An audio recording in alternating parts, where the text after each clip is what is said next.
I just want to give a quick overview of what's going on in the shop. This mess here, this is all cat boat, sailboat stuff. So I'm going to clean this up, or just move that for now.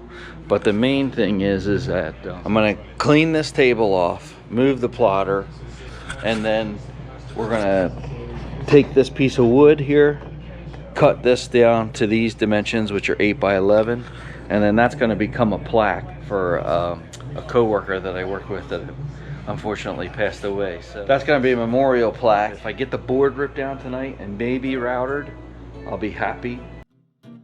Hi, I'm Chris, and I'm an artist. This is my 1988 Silver Eagle Model 15 bus. 4 years ago, the motor decided to let go on me, and I've been picking away at it ever since. Here at my shop, you never know what jobs, projects, or shenanigans I'll be up to. So follow along with me as I try to get this bus back on the road and get into future projects. This is 11th Hour Custom.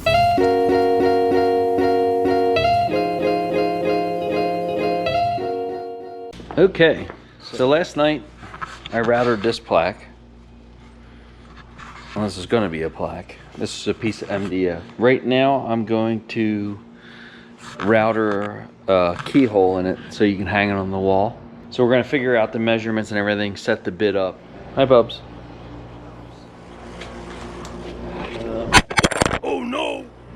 Oh my God. That bit. Crank that down, and then we're going to have to set the height. I'd say, you know what, we'll go 3/8.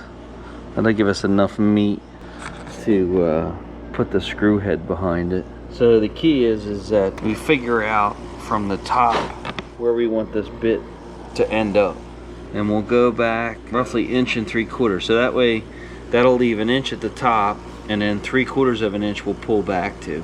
So I don't know if I recorded it or not. I don't think I did, but I set up 2 side fences to the center, dropped it down to this edge, pushed it back up, shut the router off, and pulled it out. And that cut that, which holds a screw now. So you can see in there. And that's basically an 8 by 11 plaque. So that's how that's done. So now we're gonna primer it.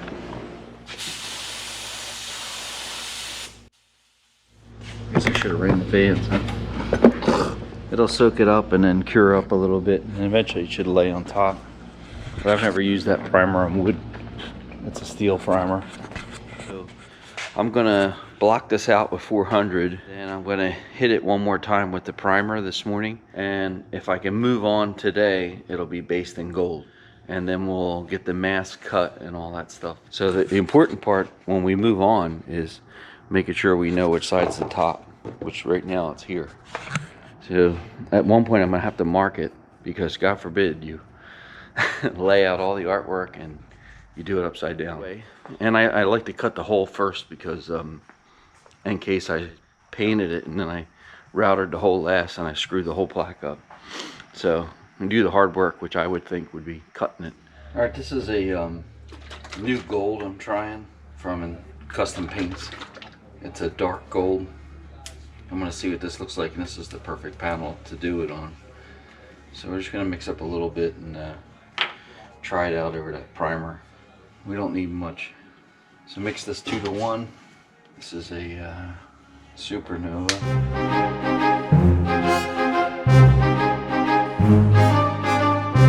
So this is the final product of the gold. I don't know if you can see that.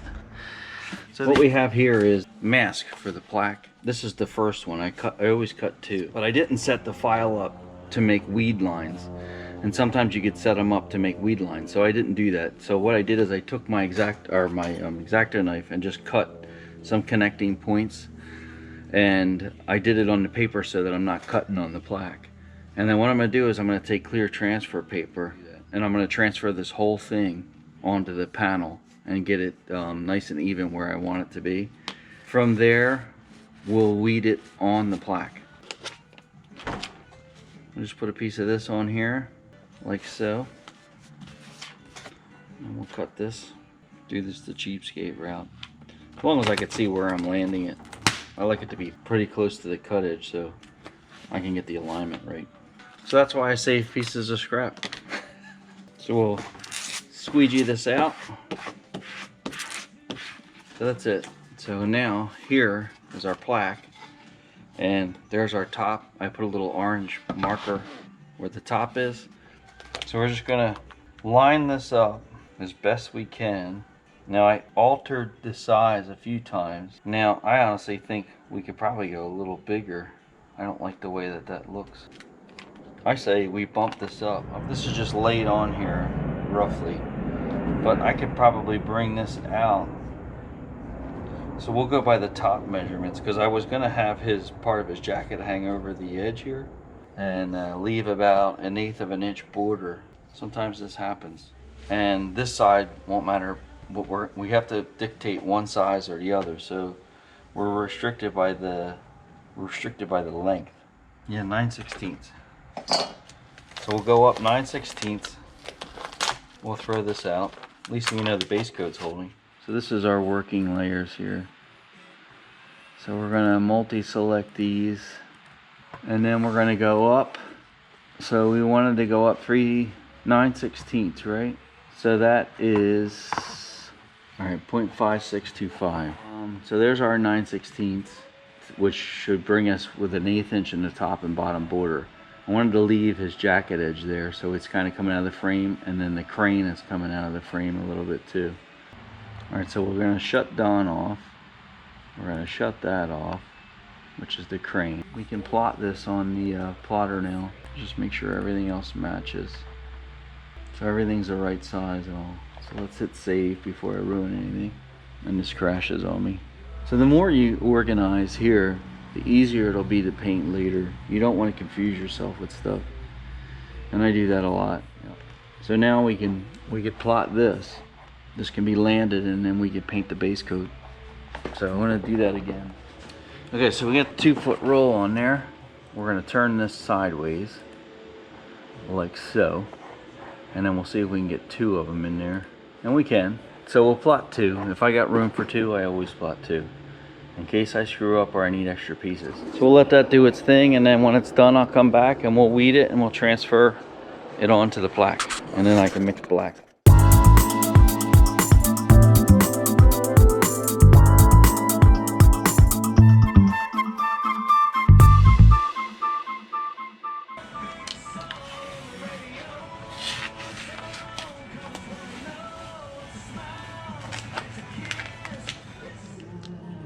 It's a nice color, gold.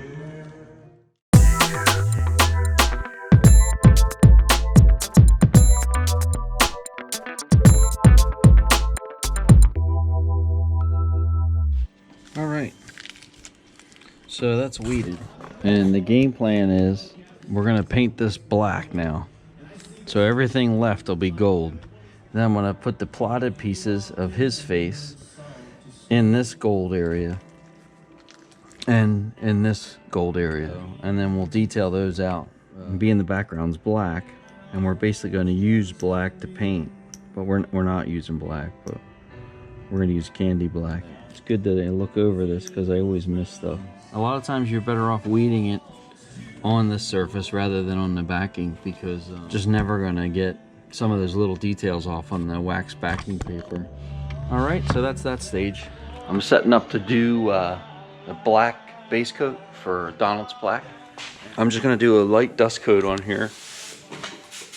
All right, so that's a really light dust coat.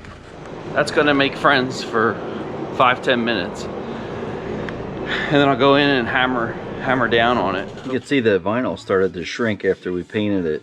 You can see a little gold highlight. That's fine. We're gonna remove this vinyl for Donald and the crane and the sun, so I can airbrush those pieces in. So this was painted yesterday, and we're gonna leave that pinstripe in place there so we can do a cast shadow on it.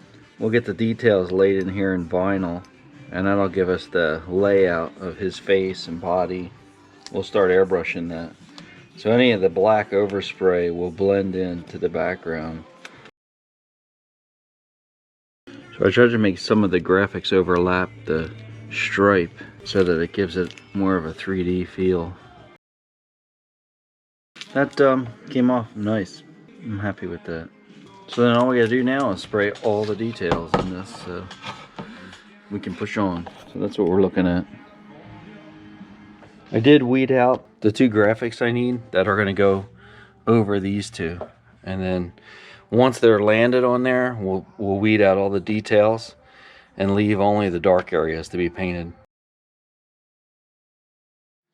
Well, hello, and give you an update on this plaque. I did a little bit of shading and it really looks crappy right now, which it's going to. And a lot of people will say this is cheating, which it is kind of cheating, but this is a shortcut to get to an end product relatively easily. So what I'm going to do is I'm going to do all the dark areas as best I can. I'm going to slowly weed it off and then we'll fine tune it freehand until it gets to where I think it looks good.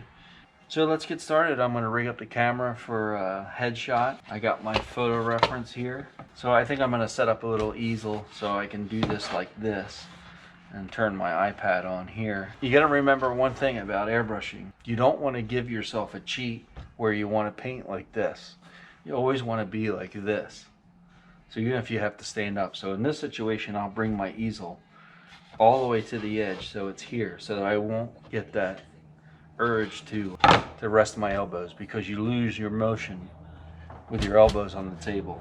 So that's it. That's our quick easel. So we're set up, we'll get painting.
real thin mix of black, very transparent through my micron. And I literally just dusting in features. If I get a little out of whack, I'll use this eraser here just to lighten up those areas. And I'll also use my X-Acto to scratch in some details. And it's important that you go over it with your finger, that you don't feel any leftover vinyl, because you'll find that when you clear coat. And there's a piece right here. Your fingers don't lie. As you can see, I have band-aids on my fingers, and they're both middle fingers. Sorry, Don. This one I just did. I put a screw through the tip of my finger trying to fix some leaks I have had on my garage roof for years. And this one I did yesterday. I sliced it on a material slicer with a paintbrush, a very fine brush. Take some transparent black, go in and lightly detail, but I want it really, really transparent. You know, you don't want to do anything too bold too fast because it's way too much. There's no way I can, especially with my fingers like this, I can airbrush these rims. And like all the little holes, I'll never be able to get them with an airbrush. So it's easier just to do it with the brush. So that's what we're gonna do next. So this is my candy black. This is what I'm using as a transparent black. Now what I'm gonna do too is also concentrate on just the details in the crane till my hands get warmed up. Just put like these little dots in. See, like this is like you want to do somewhere where you can judge if it's too dark or not. I'm gonna put a drop of black in with this candy, and I mean a drop, just to change the color a little bit. I'm gonna palette most of it off and just see where we're at here.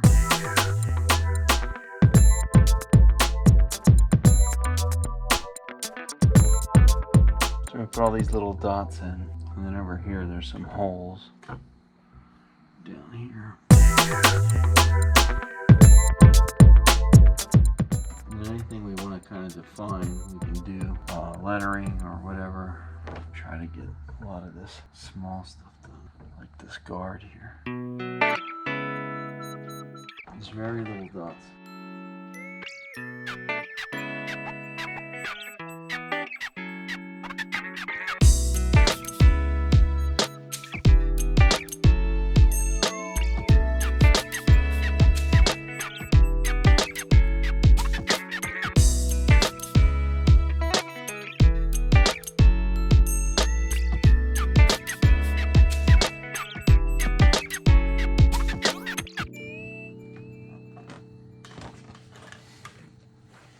I'm warmed up. I'm gonna do a little bit of Don's hard hat and maybe his teeth and stuff.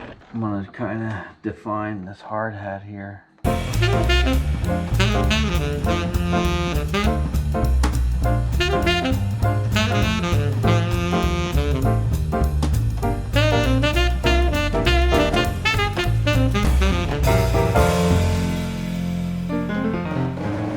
I think it looks pretty good. Take a good look. So we had a little bit of shading to do under his lip here. That we're gonna have to do with the airbrush. And we even that out, that'll make that lip that looks like it's coming down a little bit. As of right now, I want to get this clear coated, but there's a lot of things that bother me. There's some things I want to kind of touch up, and I'm going to start with the crane, and we're going to try to iron out some fine details with the crane here. When you're going over these things, you literally have to map out like inch by inch with your eyeball. I just really want to hone this in as much as I can so that I can pull the rest of the mask off, iron out whatever issues I got going on under there, which we won't know until the mask is off. Sometimes I do this on the painting when I mean to do it on the iPad. Like I want to zoom in on my own work.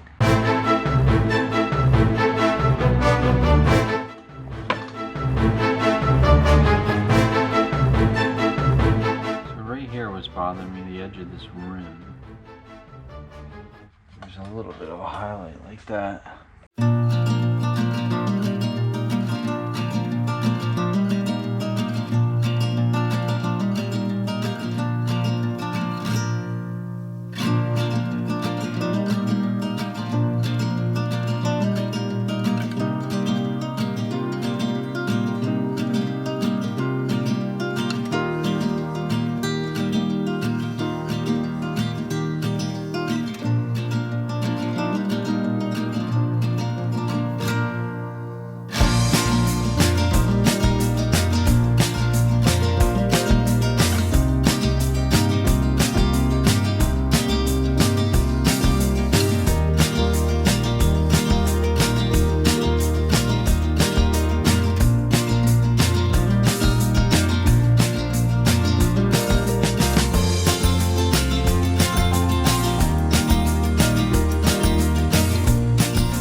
Okay, hello. Hi, Polly's. Say hi. Pop. Pain in the ass. Pain in the ass. So the plaque. So this is shit. Yesterday, I didn't film any of it, but I literally buried this in clear. And you can see it. I mean, I would say it's got a finished look to it. To try to make it a little more perfect, I'm gonna cut it back with 1000 grit. Just take out the imperfections in it and then buff it out, and then it will be done. After this is done and polished, I'm gonna paint this backside with like a kiln sealer so it's white, and then I'm gonna sign it.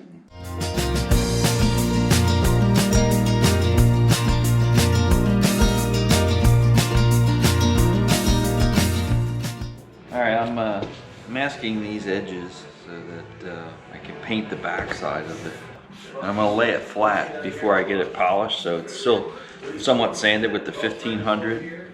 We're just going to put this on here just to cover this up, so a bunch of us can sign it from work.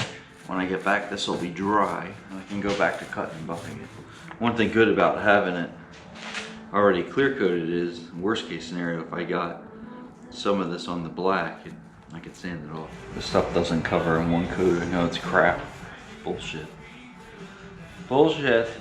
Working our way through the grits from 15 up. Whatever imperfections are left, they should go away, but like the major cutting part is done with the aggressive paper. From 1500 on, in my opinion, it's all polishing. It'll be like glass when we're done. You always want to make sure this stuff is clean, because you can pick up a piece of dirt and drag a nice scratch through this stuff and set yourself back. So I put a piece of 2000 grit on my DA. The scratches are, you know, almost gone. I'm gonna do a little DA and then I'll try to show you.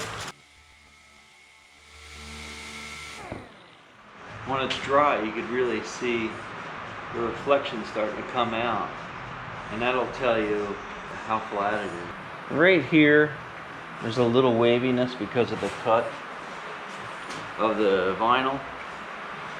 You know, it's obviously different depths.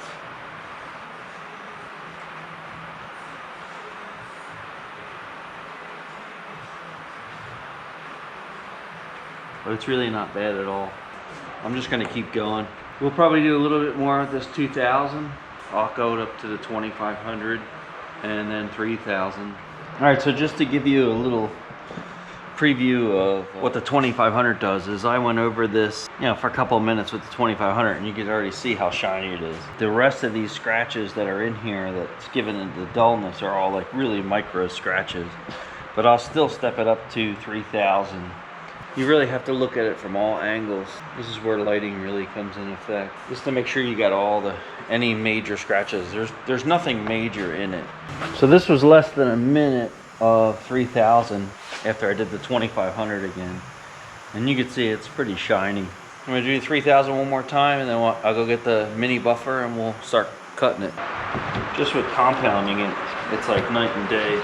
I don't see any major scratches. Just so you can see, get a glare on there. Always try to pick up the polish on the edge of the buffer so it doesn't sling.